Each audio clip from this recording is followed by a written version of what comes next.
হয়তো নির্বাচনের আর যে 10-12 দিন বাকি আছে, আমরা দেখব যে অনেক নেতারা, শুধু হাতিয়ার কথা বলছি না, বাংলাদেশের প্রত্যেকটি অঞ্চলের কথা বলছি, প্রত্যেকটি জেলার কথা বলছি, আমরা দেখছি যে অনেক নেতারা মা বোনদের বাড়ি বাড়ি যে শাড়ি উপহার দিচ্ছে কিনা, মামা চাচাদেরকে পাঞ্জাবি উপহার দিচ্ছে কিনা, আমাদের হাতে 500, 1000, 5000 টাকা ধরিয়ে দিচ্ছে কিনা। একটা কথা মনে রাখবেন, এই শাড়ি দেওয়ার মাধ্যমে, এই পাঞ্জাবি দেওয়ার মাধ্যমে, এই 500, 1000, 5000 টাকা দেওয়ার মাধ্যমে তারা আমাদের ভোট কিনতে চায়।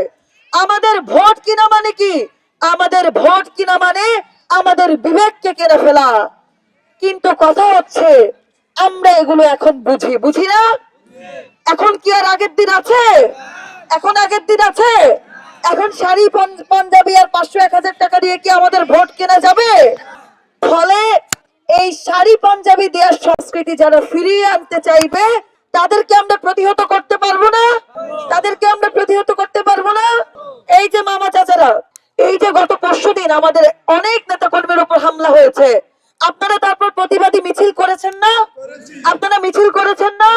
আমরা, যারা আমাদের উপর হামলা করে, বারবার আমাদের নেতা কর্মীদের উপর হামলা করে, আমরা তাদেরকে স্পষ্ট করে বলে দিতে চাই, আমাদের একজন নেতা কর্মীকে হুমকি দেওয়া হলে, আমাদের একজন নেতা কর্মীর উপর হামলা করা হলে, আমরা 1 লক্ষ ভাই বোন রাস্তায় চলে আসবো।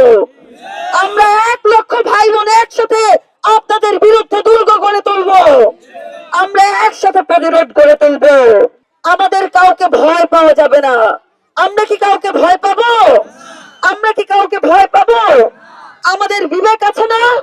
আমাদের বিবেক আছে না?